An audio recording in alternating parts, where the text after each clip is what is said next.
Do you know the pyramids in Egypt? They stopped building pyramids. I don't know if they ran out of pharaohs to build pyramids to, or they ran out of money. One day they stopped. Do you know the pyramid, the top of the tallest pyramid? Do you know what year we built something taller than that pyramid after that pyramid was built? It was in the Paris Expo. The Eiffel Tower was the first object we ever built as a species taller than the pyramids. So just because you're doing something in one period of time doesn't mean it will continue forever. In fact, one of my great fears is that you end up taking it for granted. So I have a sample of aerogel in this office. Really? Yes. I have never touched a sample of You've aerogel never touched in aerogel? my whole life. Really? Always wanted This to. will be a first for Adam Savage. Dude. It'll be a first for everybody. What the hell is aerogel? Aerogel is the most ghost-like solid substance ever spun. And it's like 99.9% air, right? Yes. Higher than that. Oh my Okay. gosh. So here it is. Oh my goodness, look at that. I said it's like a ghost. It does look like a ghost. Okay. You brought a tesseract Oh out. Hang on. No Hang on. way. Way. Okay. Look at that. Oh my. Okay, that is one of the coolest things I've It is ever like seen. ghost. It Okay. is. It's actually solid. Right? It's not flexible. Right. It's very brittle. It is science cotton candy. Don't eat it, Chuck. Come here. Ready? Whoa. That is aerogel. Look at that. That's. Oh my God. I can feel that it's. You can pick it up. I trust you. It's like a ghost. Look at that. It might be the lowest density solid stuff ever. And it's used for NASA. And the aerogel has many applications. One of the ones that we care most about is you put that on a spacecraft, on a space probe, and as it flies through a comet's tail, particles of the comet enter the gel, and it slowly stops it so that it's intact by the time you bring it back and then analyze it. It also has highly insulating properties. It's like one of the most insulating things ever known. And the way they make it, they have some polymer chain that they spin up, and it's this solid thing, but then they evaporate all the liquid. And what's left are the molecules that flesh out the volume that the liquid once occupied. What is the Andromeda paradox? Well, the Andromeda paradox is the fact that if you and I are looking at Andromeda 2.5 million light years away, then what happens is, suppose you're sitting in your chair and I'm running by. And at the second I run by you, we both look up at Andromeda. Because I'm moving and you're stationary, we're going to see events that are days apart, even though we're in the same location looking at the same time. How can that and be? you think that relativity. And you think that the Don't just light say relativity and keep talking. How I know, far? right? Wait, in this scenario, how far away from me are you when you're running by? You're in the same place. We're in the same place, essentially. So you're like literally running I've never here. heard of this paradox. And you look right. up, It's a little known paradox. and the right? thing Yeah. that you see and I see are days apart. Days apart. Because of our physical perspective on Well, that? here's what you would think. You would think the light is arriving right now. We should all be receiving this light, but that's not how it works. Motion changes the perception of time. So how do you define what now is? So we Even don't though even you're in the understand same time. place. Even though you're in the same place, yeah. While we're sitting here, I'm here, you're running by, Yeah. we look up at Andromeda at the same time, Yep, and we're from the seeing same something location. From the same days location. from the Yep. same location, Yep. essentially. We're seeing things days apart. Days apart. And Yeah. that leads to the idea of what is now, and your now and my now are two different There's no nows. now. There is no now. No, there is on- now. There's always now. There's an There has illusion to of be. now because we're so close together and we're so small. The speed of light makes it feel like we have a now, right? But now doesn't really exist on larger scales. There's no such thing. It's 1900.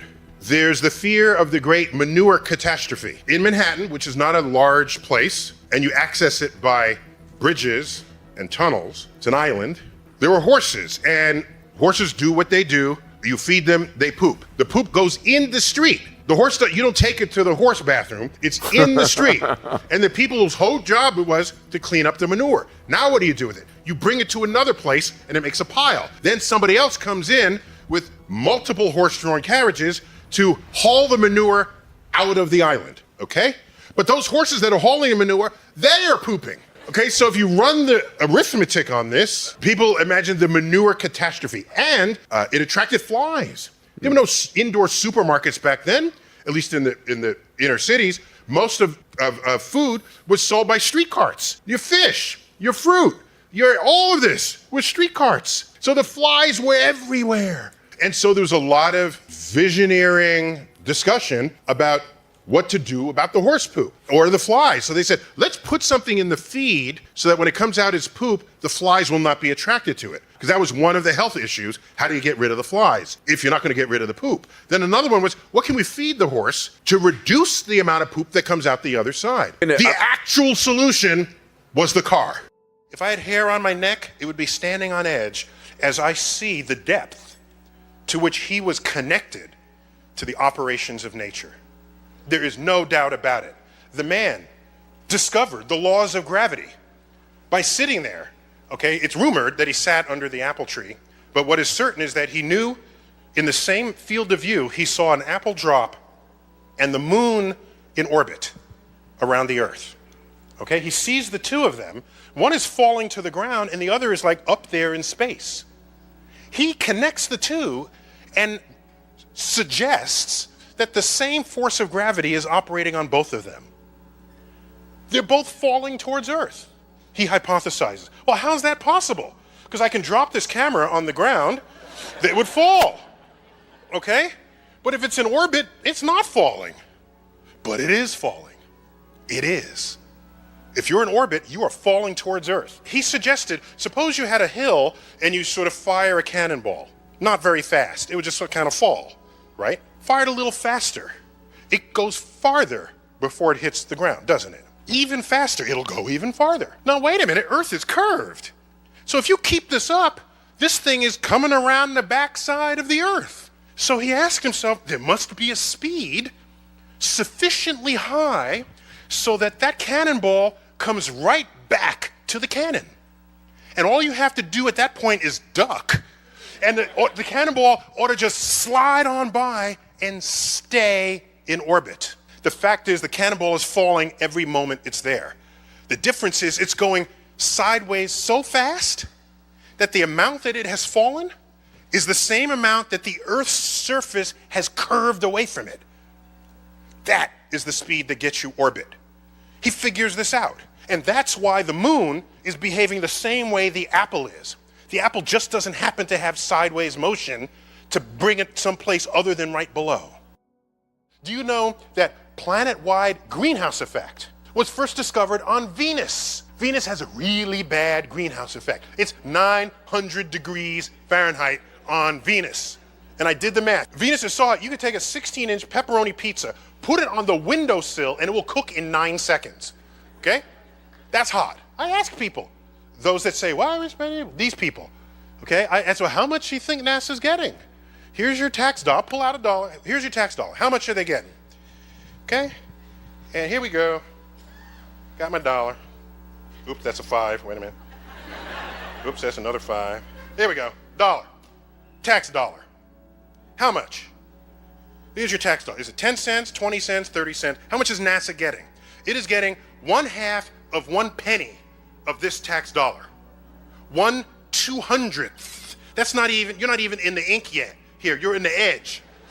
That pays for the rovers, the space station, the space shuttles, the Hubble telescope, all the NASA centers, NASA headquarters, all of that. And I ask you, how much is the universe worth to you?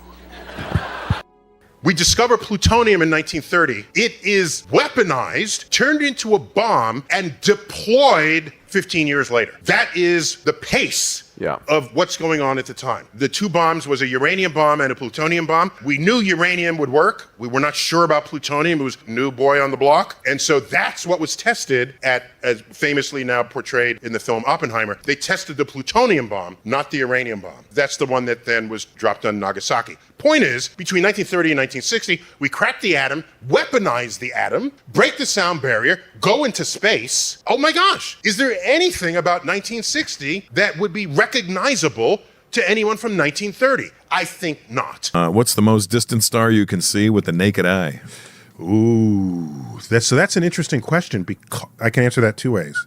So one of them is the most distant thing you can see with the naked eye is our nearest red-blooded galaxy, the Andromeda Galaxy.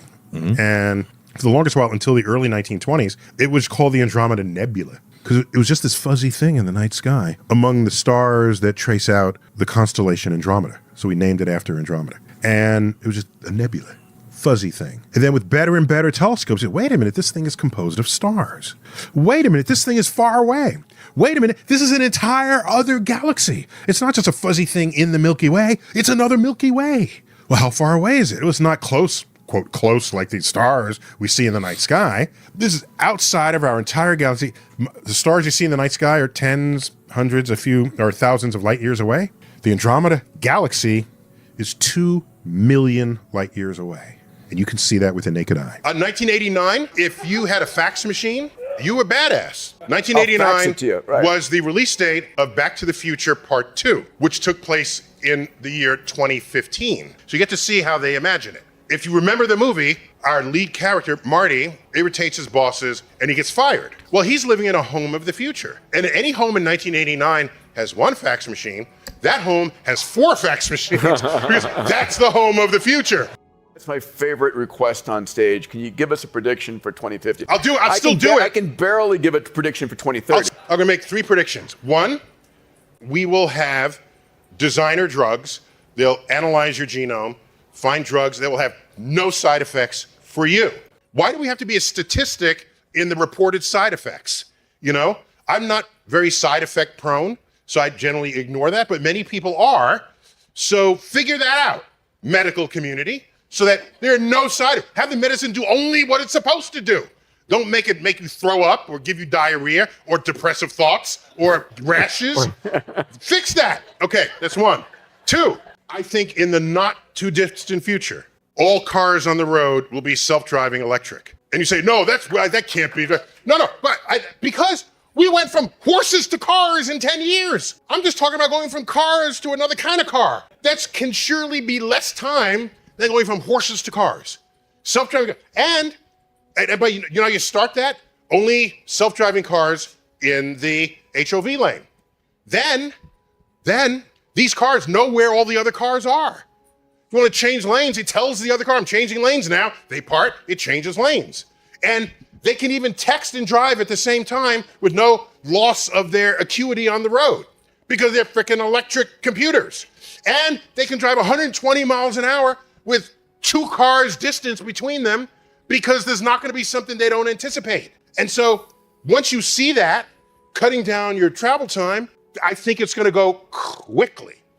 And but you're a car enthusiast. What do? I'd like my classic car.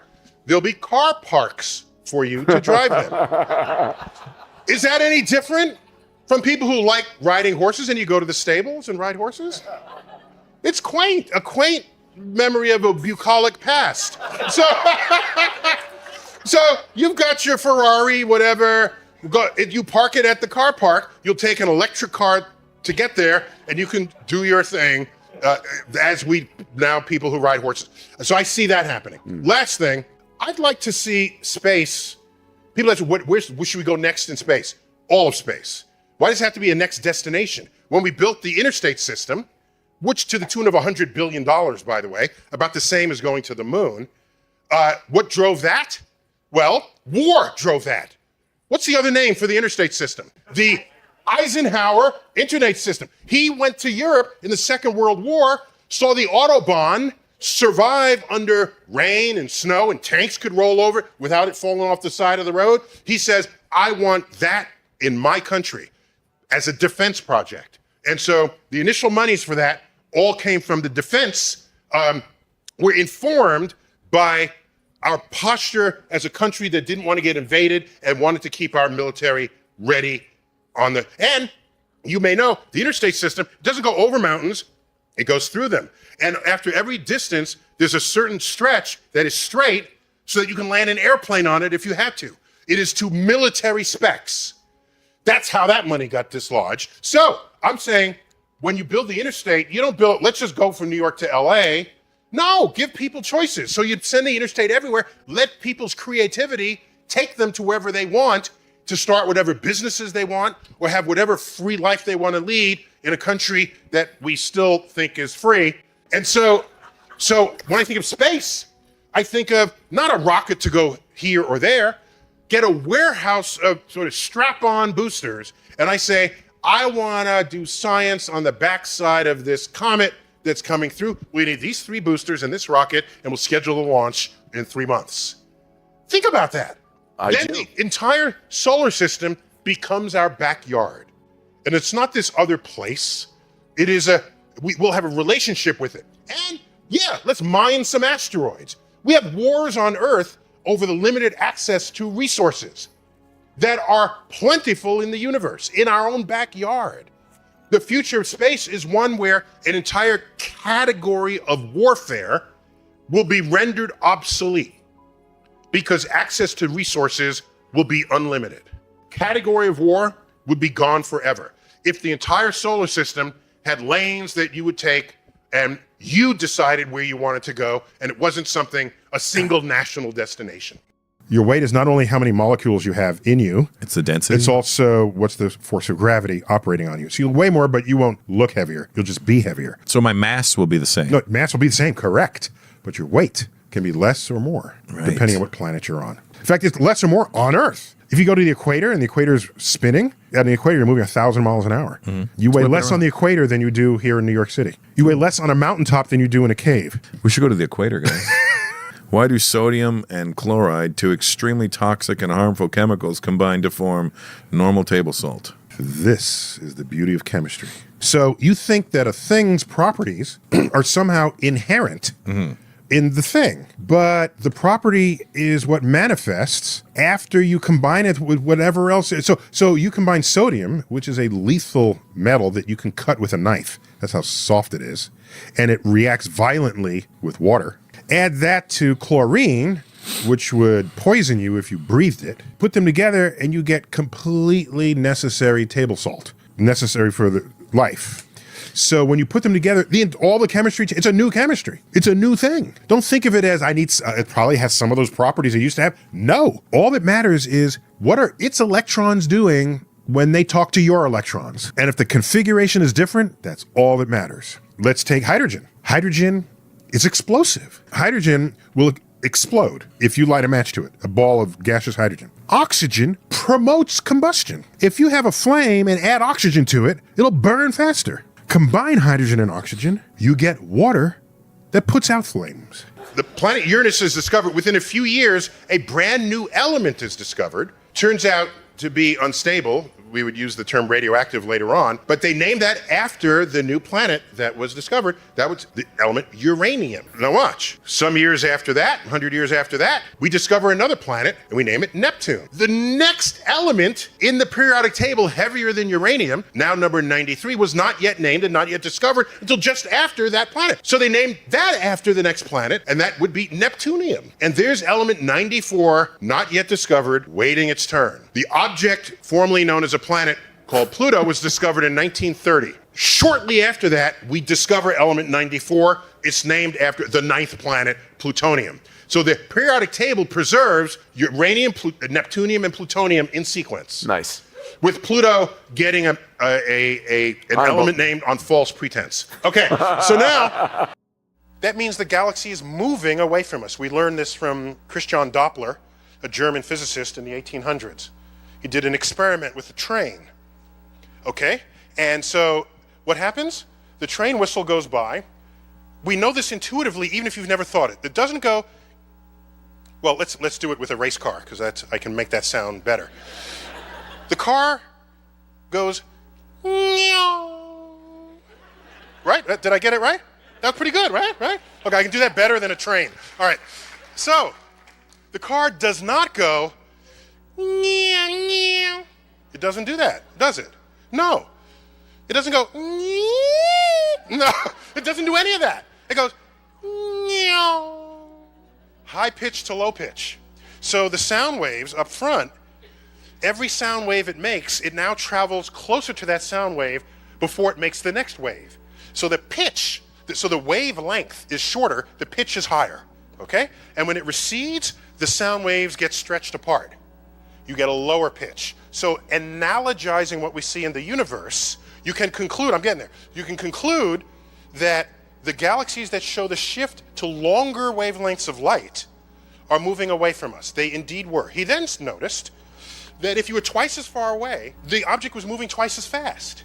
And he looked in every direction and found, like we had some kind of case of cosmic BO or something, all the galaxies were scattering away from us, all except for a couple that are really nearby, like the Andromeda galaxy, which we will collide with in a few billion years. More on that later. So it later turns out, Einstein shows us that this redshift is not specifically a Doppler shift, it's what we call a cosmological redshift.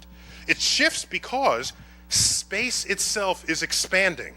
And so the wave, as it moves through space, gets stretched in the expansion, the fabric of space and time itself. And so, if everybody's moving away, turn the clock back, you can ask the question, when was it all in the same place at the same time? That was 14 billion years ago. That's how we date the Big Bang. We look around, turn the clock back. And which way is everybody going? Back to the same spot. It looks like we're at the center. But the signature of this expansion would be revealed no matter where you are. If you go to this other galaxy over here, this expanding fabric of the universe will look like it's centered on this galaxy as well. So everybody was at the center 14 billion years ago. There's not some center somewhere else. We all occupied it in a different state at the same time, at the same place, 14 billion years ago. As you accelerate and as you find yourself in the presence of high sources of gravity, your time actually slows down as viewed by others. Okay, this is part of the relativity of time. And so you basically slow down. And then you come back, you will be younger than your twin sister that you left back here on Earth. And that's just true.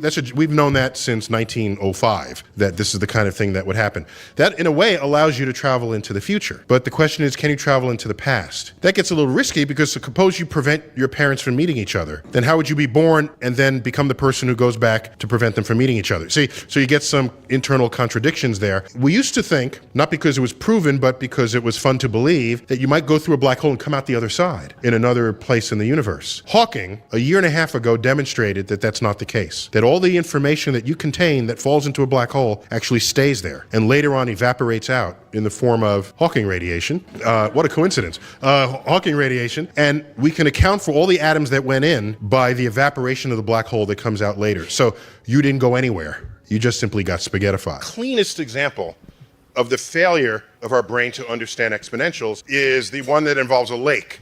And there's algae growing on a lake. And you see it there, and you see that the area of the lake covered by algae is like doubling every day. Like it starts out in a little patch, and you come back the next day, it's like twice as big. The next day, it's twice as big.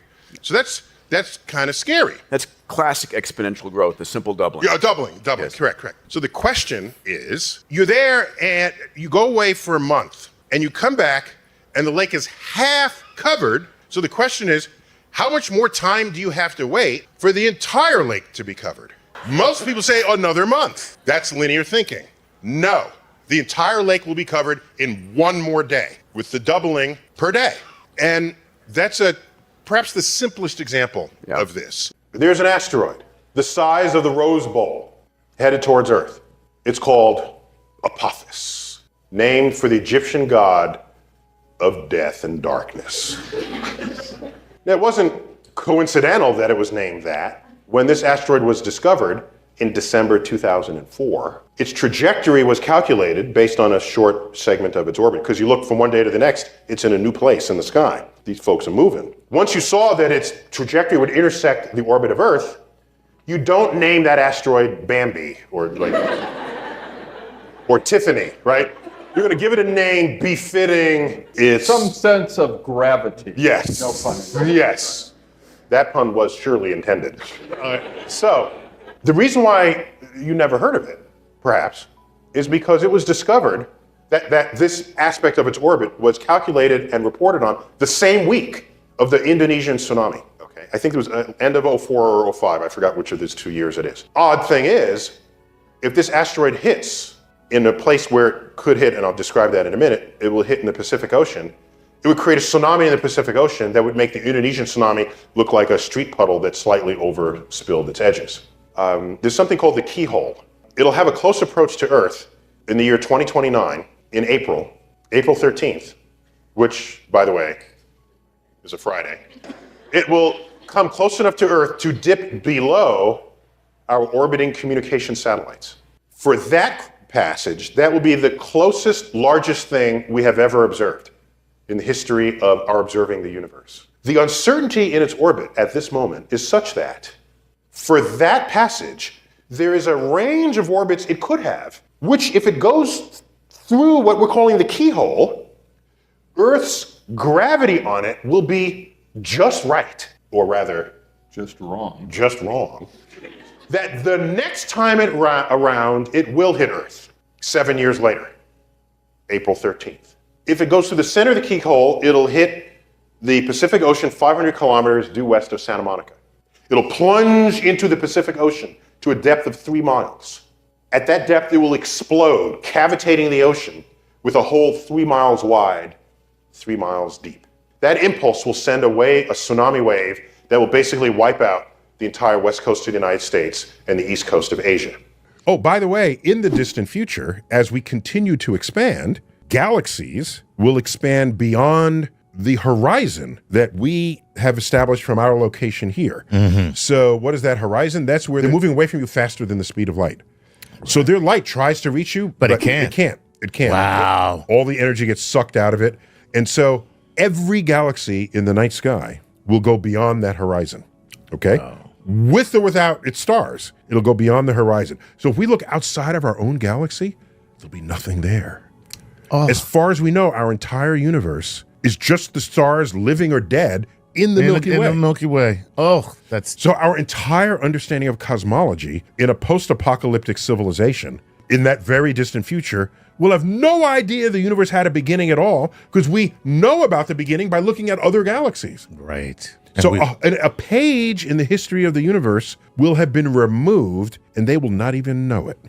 One of the active ingredients in the smell of a fart is hydrogen sulfide. It turns out hydrogen sulfide is extremely lethal, is one of the most lethal gases that exists. Well, why do we have such a good sense of smell for that? Why don't we smell other gas? Why don't we smell nitrogen? Well, we don't need to smell nitrogen because it's not going to kill us, because it's 78% of what you breathe anyway. We have evolved a hypersensitive sense for the smell of hydrogen sulfide. If you gave birth to someone who said hydrogen sulfide smells beautiful and let's smell more of it, let's get canisters of it, they're dead 10 minutes later, no longer able to propagate the gene that liked the smell of hydrogen sulfide. It has been theorized that there have been places and times on Earth where the ocean currents stopped. And when ocean currents stop, oxygen at the surface of the ocean never makes it to the bottom. So you can't sustain oxygen life forms at the bottom of the ocean. There are no fish. There wouldn't be any fishes down there if the ocean currents stopped, because the ocean currents not only go from one place to another in the world, they circulate top to bottom, right? So it's a two-dimensional thing going on, 3 dimensions actually.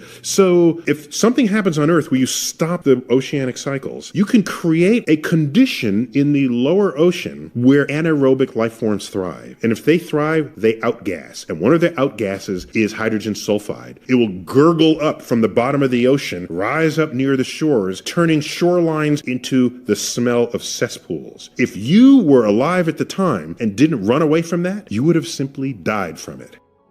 The word acronym is actually modern. It had only been created not much longer before the zip code was introduced. Just the word acronyms. An acronym is a series of letters that spell something you can pronounce. Okay, so IBM is an abbreviation, not an acronym. CIA is an abbreviation, not an acronym. SCUBA is an acronym, self-contained unordered brain, that you all know that. NASA is an acronym because you can say it. So I looked this up, and then I keep historical dictionaries, and I found a dictionary from 1947. The word wasn't there. And it was like, whoa, how could that not? And so that was my exact reaction. And then I learned there were so many abbreviations that came out of the Second World War that all of those that spelled words, we invented a word for those that spell a word, and that was acronym. The higher dimensions that some are sort of compactified so you don't notice them. So I'll give you an example. If you put an ant on a sheet of paper, the ant can only really go in two coordinates, right? Okay. X and Y on a piece of paper. But the paper has thickness, but that's really not important to the ant. Right. So it's possible to have more dimensions than you realize. They're just sort of hidden in a way that you don't really interact with them in meaningful ways. So the string theorists, of which Brian Greene counts himself among their ranks, have suggested that, and others have suggested that the actual universe, the real universe that we live in, we only experience 3 spatial dimensions and a time dimension, but in fact, there are other dimensions that are essentially hidden from us. What do you think are the odds that there is life elsewhere in the universe? They must be high, and I'll tell you why. People say, well, have you found life yet? No. Well, that's like going to the ocean, this has been said before, taking a cup of water, scooping up and saying, there are no whales in the ocean, you know? Here's my data, you know? You need a slightly bigger sample. If you look at, for example, what we call the radio bubble, this is the sphere around Earth, centered on Earth, which is the farthest our radio signals have reached in the galaxy. And they're about 70 light years away. We've been transmitting radio signals inadvertently leaking into space for about 70 years. 70 light year radius sphere. Well, how big is the galaxy? Well, shrink that sphere down to maybe the size of a BB, and then the galaxy on that scale would be the size of this stage. That's how far our radio signals have traveled. And those aren't even the ones we sent on purpose. The ones we sent on purpose have traveled much less. So no, we haven't actually reached as far into the galaxy as we'd like before we would say definitively that there's no one intelligent living today. But here's some very simple facts. I can review them in 90 seconds. You look at the formation of the Earth and the earliest sign of fossil life. Subtract a few hundred million years at the beginning of Earth, when Earth was a shooting gallery. Earth was still accreting the birth materials of the solar system.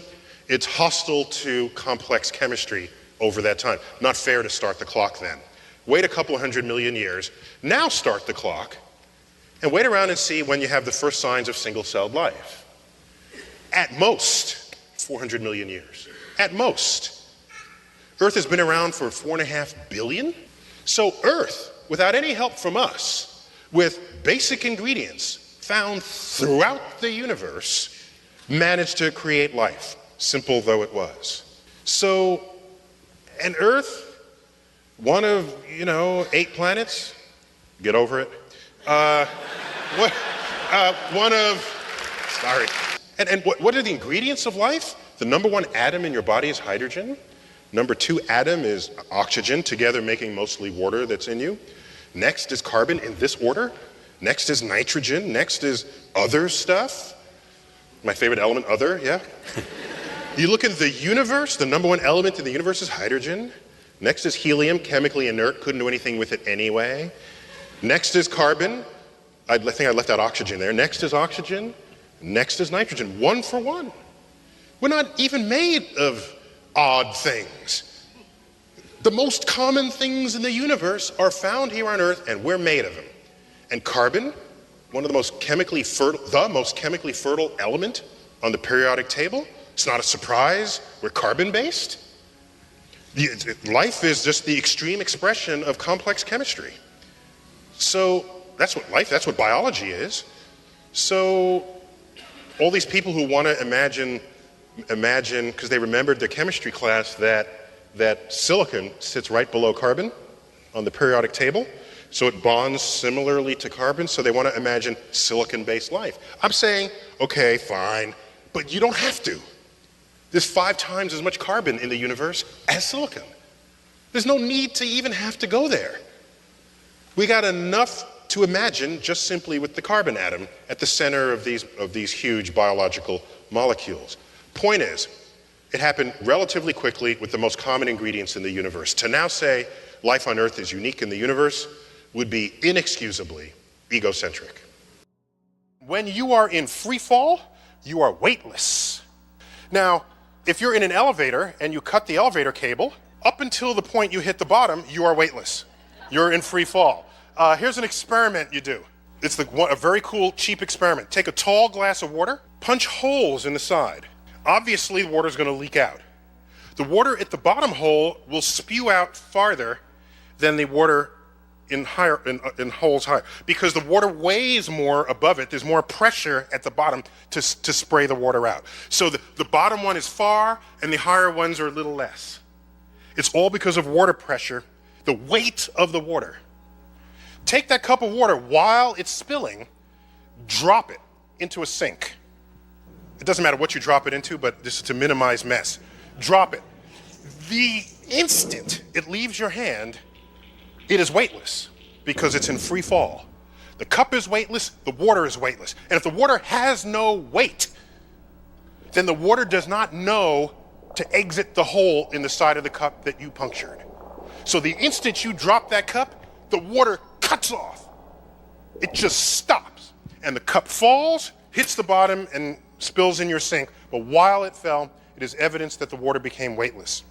The apple is weightless, the moon is weightless. This is about the size of the moon. 20-inch in diameter, this is 5 inches. So who knew the moon was that large? This is Mars. Sure, that could be Mars, yeah. It could be Mars, 10 inches? Oh, yeah, that's 10 right. inches, is That's that about right? right, Oh, sure. we're going to do an experiment of how far, to this scale, if we're according to this scale, how far away the moon might be. Oh, sure, okay, let's so see. I'll give you the moon. Somebody Here, up come here. Stand right here. Okay, you now have the moon. Put it where the moon is, relative Where if do you, Earth is the where do you size. think it is? Right about there? That's about the right distance? Given that this is 20 inches and this is 5, you think the moon is... Right about there. Okay.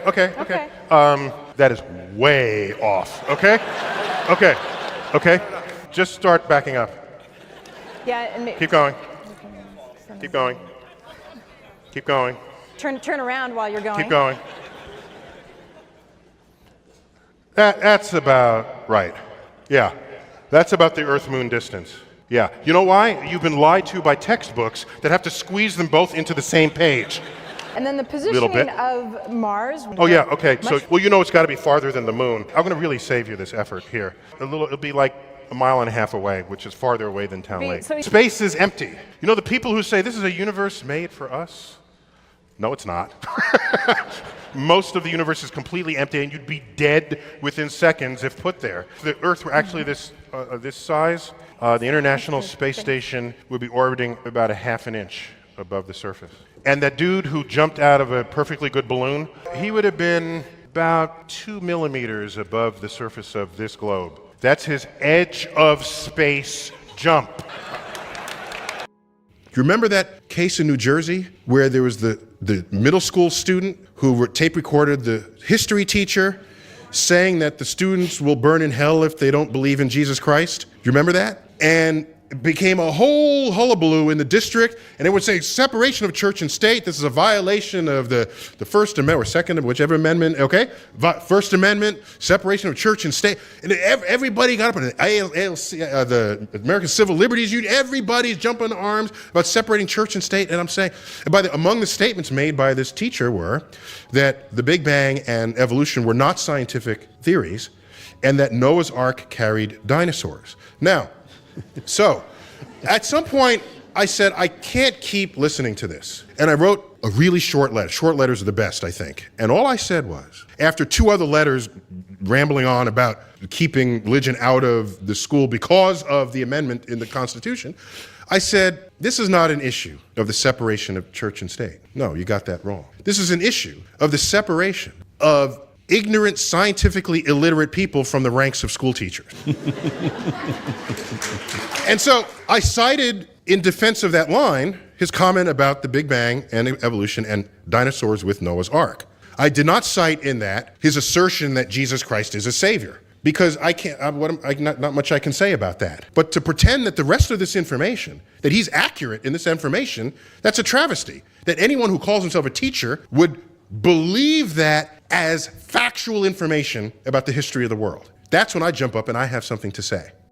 Rome, when they built streets, they didn't call them streets, they called them ways. And you look up at the night sky and you see this milky band of light. They just call it the Milky Way, the Milky Street, literally. In China, where milk is a less popular beverage into adulthood, they don't call it the Milky Way, they call it the Silver River. And it would not be until Galileo did we learn that when you put a telescope on the milky band of light, it reveals itself into stars. So we say, wow, all right. But is this all there is? Just stars in front of our face and then the stars that are far away that make this band? It would take until 1920 before we resolved the debate about whether the spiral fuzzy things in the night sky were actual other galaxies separate from our Milky Way. We now know there's nearly 100 billion galaxies in the observable universe, and each galaxy has hundreds of billions of stars on average. We've been fed a lie our entire, I want to call it a lie. Earth has been misrepresented to us by geologists because the globes that you buy, that you rub your fingers over it and you feel the Himalayas and you feel the Rocky Mountains. No, no, okay? These mountains are puny compared to the size of the Earth. You would not know they were there. If you were truly that size, some big cosmic giant lumbering through space, coming upon the Earth, rubbing your hand on it, the depth of the fingerprint mark, the depth of that would be greater than the entire range of distance from the Marianas Trench in the bottom of the Pacific to the top of Mount Everest. Therefore, you would close your eyes, rub your finger, you would not know whether you are on ocean, valley, mountain, or hill. Well, it might be wet or dry. It might be, you know. Well, by how much wet? A little. How? No. Yes. You wouldn't even notice it. You're not going to say, oh, I got to dry my hand. The depth of the ocean doesn't measure up to the depth of your fingerprint. Oh. That's my point. Oh. So we've been fed this misrepresentation of our own planet on the belief that, in fact, we have real surface features. But cosmically speaking, we're practically a perfect sphere.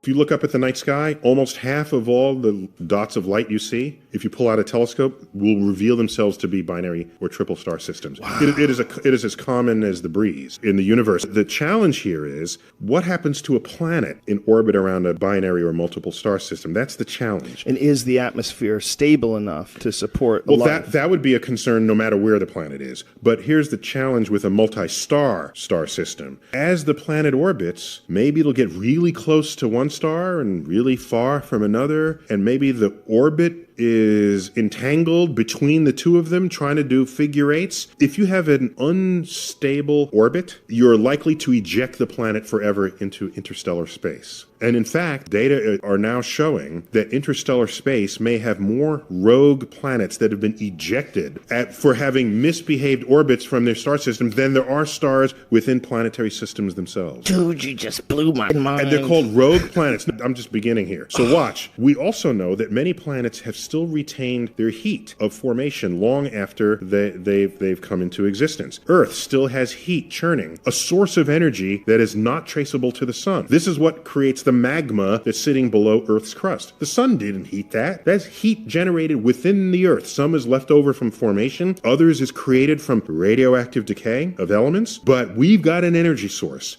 And our biology books from decades ago said life needs sunlight. No. Life needs energy. It doesn't care if it comes from the sun. The fact that we've discovered exotic life on Earth has broadened the net that we have cast into space in our search for life in the universe. No longer do we need to look for the 72-degree pond in an oxygen atmosphere planet in our search for life. So this Goldilocks zone where everything had to be perfect, we've got life thriving in places that would kill us. We are not the measure, the ultimate measure of what the conditions that life requires to survive. So now that we're looking with this very broad net, we can say to ourselves, for these vagabond planets, if they still have their source of energy churning within, maybe there's life there. And if that's the case, the galaxy could be teeming with life, and the fact that we're focusing our search on planets around stars may simply be limiting all that we can discover in the cosmos.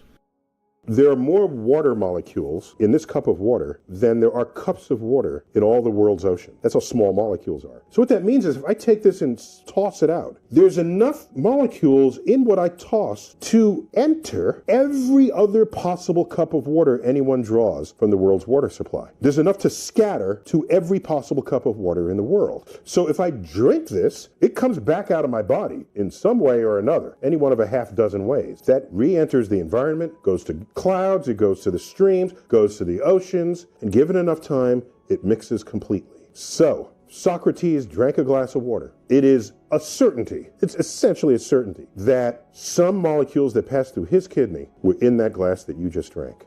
And it's not only that, by the same reasoning, there are more molecules of air in every breath you draw than there are breaths of air in all the Earth's atmosphere. So by the same calculation, every breath you take, some of those molecules pass through the lungs of whatever is your favorite historical character, Jesus.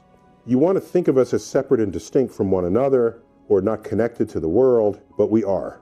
And for me, what I think of as fascinating ways. I once taught a class at the Hayden Planetarium, evening class for adults, and someone in there at the end said, I got to level with you. I cast horoscopes. I just wanted to learn more about astronomy. That's great. That's fine. And so she said, I can cast your sign. And I said, really? Okay. And she said, well, what's your sign? And then I asked her, well, if you're really into this and you had me for 12 classes or 15 classes, you should know the sign. If all this works the way you say, if it's so inevitable, it should be obvious. Yeah. She said, okay, you're a Cancer. And I said, no. So, okay, a Taurus. No. And then like 8 signs later. It's like halfway through. No, more than halfway. More than halfway. Yeah, 8 is more than 6 of 12. Than 6, yeah. Okay. So it was like the 9th guess. She said, you must be a Libra then. And I said, yes, a Libra. I knew it. You're like, no, you didn't. Okay. So here's what's going on there. Okay. So I've done this experiment. I invite you to do it. If you're in front of a big group of people, pick a well-read horoscope for that day. In a magazine or the app or whatever. Pick one at random and read it to the audience and say, whose horoscope did I just read? And everyone's going to 2/3 of the hands will go up. Yeah. And then say, okay, for those you are certain I didn't read your horoscope. Okay, no, of those how many of you are certain it was not your horoscope? And they'll raise their hand. And then you tell them, and in almost every case I've done this, people were certain it wasn't theirs, it was some of theirs. Yeah. And of course, it's not most of it. It can't be. Right. Okay, at most it's going to be a 12th. Right. So the point is, that's another confirmation bias going on. You ignore everything in the horoscope that does not apply to your life. If we left right now, it would take us 9 months to get to Mars? No, you can't leave right now. You have to leave when Mars and Earth are properly aligned. So just to remind people, if you see Mars in the sky and you start traveling to it, you have to travel to where Mars will be when you get there. So it's a matching of trajectories that matters here. So what we call the minimum energy trajectory. So it's one where you burn your engines and then you shut them off, then you coast to Mars until Mars pulls you into its gravitational influence and then you fall towards Mars. That takes about 9 months. But if you run your engines the whole time, which we can't do yet because we don't know how, because we don't have enough fuel. If we had filling stations along the way, you could do this. If you do that, you get to Mars in a few weeks. But it'll take a boatload of fuel to do that. Was Galileo treated as a kind of a devil, in a sense? The simple story is he makes these discoveries. They conflict with the teachings of the Catholic Church. They put him on trial. They find him guilty of saying that Earth goes around the sun and not vice versa. And then they put him under house arrest. What they don't tell you, or they would tell you if you read a longer biography about him, is that he actually made fun of the Pope, public fun of the Pope. He wrote a book in Italian, not in Latin, which is the academic language of the day, in Italian, which means the local people can read it. And in it, he invents a conversation between a simpleton and someone who was wise of the ways of the universe. And if you track the statements of the simpleton, they're all statements that have come by official decree from the Catholic Church. So he's really a pompous a-hole, basically. So everything we know about the universe, what we're made of, galaxies, stars, planets, that's all right here. So according to this chart, we are 96% stupid in the universe. We got the Big Bang. That's been going for a while. Now, not everybody's happy with the Big Bang. You found this billboard. So apparently, God isn't happy with the Big Bang. I would have thought he'd be totally cool with it, but apparently not. I found this bumper sticker in New Mexico. The Big Bang Theory. God spoke, bang, it happens. This one is okay with the Big Bang, but that God did the Big Bang. So people are still trying to wrestle with this. Here's what we know. This is the entire universe in one slide. Quantum fluctuations, birth, an entire explosion, rapid expansion, we call it inflation. There is the baby picture of the universe. That's that sort of aqua surface there. That's sort of the imprint of what happened in the very earliest moments, writ in the background sky. There it is, the cosmic microwave background. a record of the earliest moments of the Big Bang. Then it takes a little time to make your first stars. We call it the Dark Ages. Stars are made, galaxies mature. We come up to the present day, 13.7 billion years later, and that telescope, we can't see the whole name, it's called WMAP, Wilkinson Microwave Anisotropy Probe. They clearly didn't want anyone to pronounce that or remember it. I would just call it the Big Bang Machine. That made this measurement. And so it's a pretty coherent picture that we have of the origin of the universe. And here's that map that the space probe shown. And so this is a record of the earliest moments of the universe.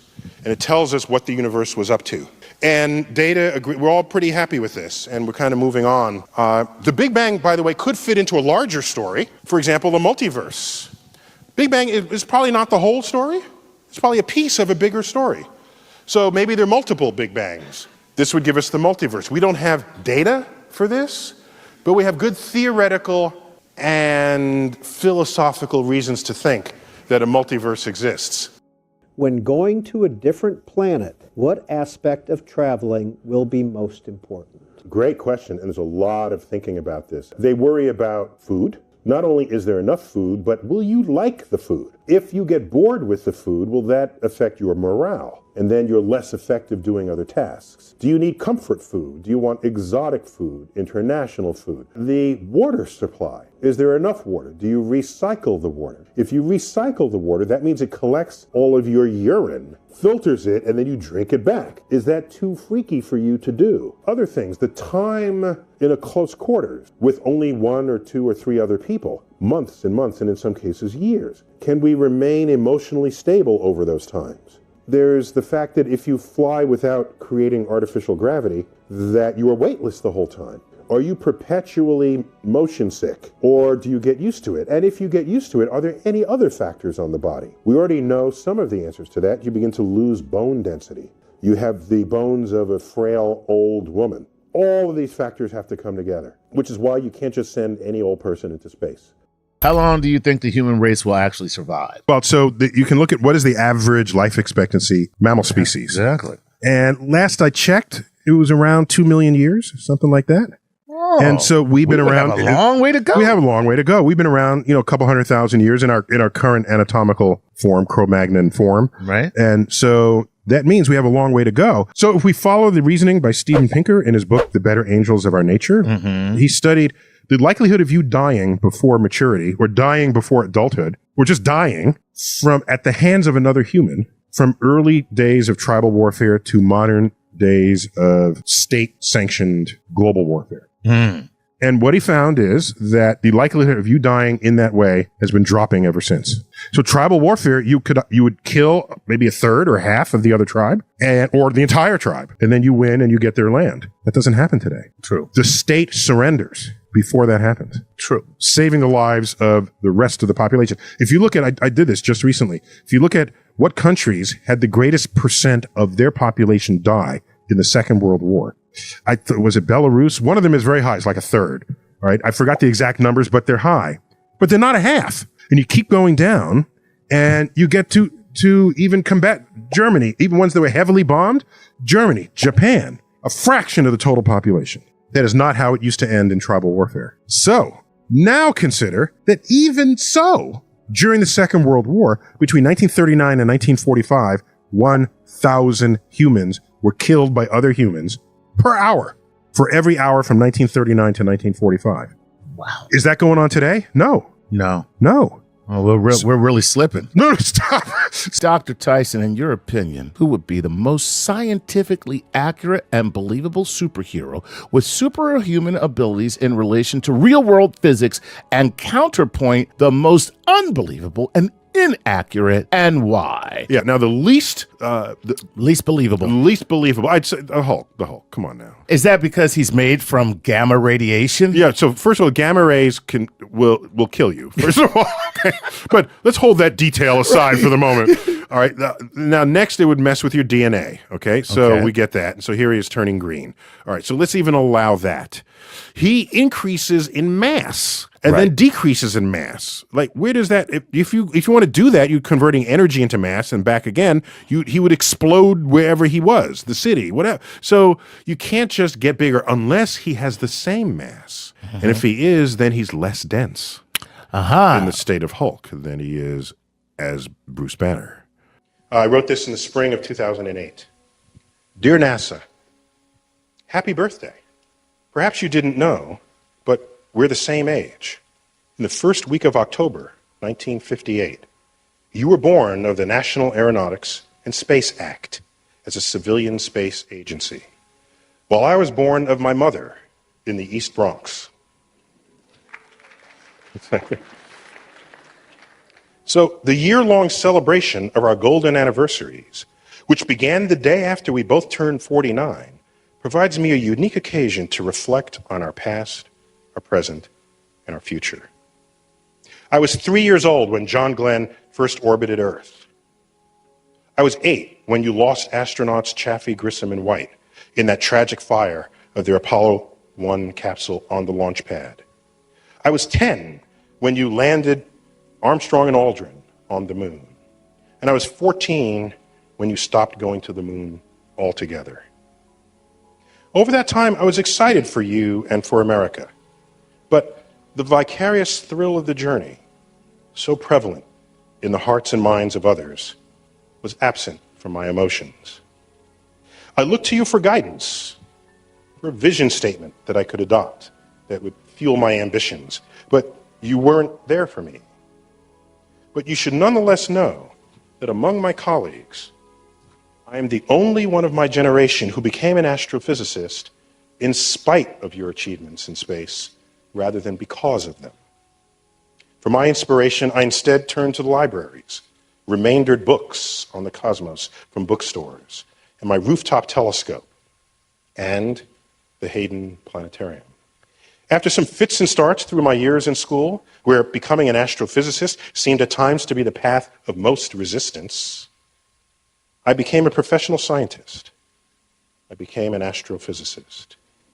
Over the decades that followed, you've come a long way, including most recently a presidentially initiated, congressionally endorsed vision statement that finally gets us back out of low Earth orbit. Whoever does not recognize the value of this adventure to our nation's future soon will, as the rest of the developed and developing world passes us by in every measure of technological and economic strength. Not only that, today, you look much more like America.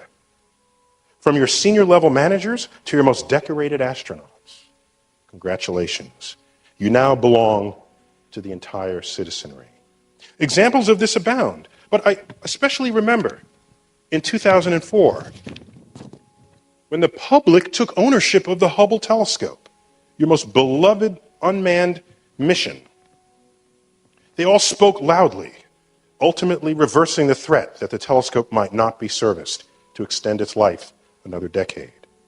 Hubble's transcendent images of the cosmos had spoken to us all, as did the personal profiles of the space shuttle astronauts who deployed and serviced the telescope, and the scientists who benefited from its data stream. Not only that, I've even joined the ranks of your most trusted. I serve dutifully on your advisory council. I came to recognize that when you're at your best, nothing in this world can inspire the dreams of the nation the way you can. Dreams carried by a river of ambitious students eager to become scientists, engineers, and technologists in the service of the greatest quest there ever was. You have come to represent a fundamental part of America's identity, not only to itself, but to the world. So now that we've both turned 49, and we're well into our 50th orbit around the sun, I want you to know that I feel your pains and share your joys. And I look forward to seeing you back on the moon, but don't stop there. Mars beckons, as do destinations beyond. Birthday buddy, even if I have not always been, I am now your humble servant. Thank you.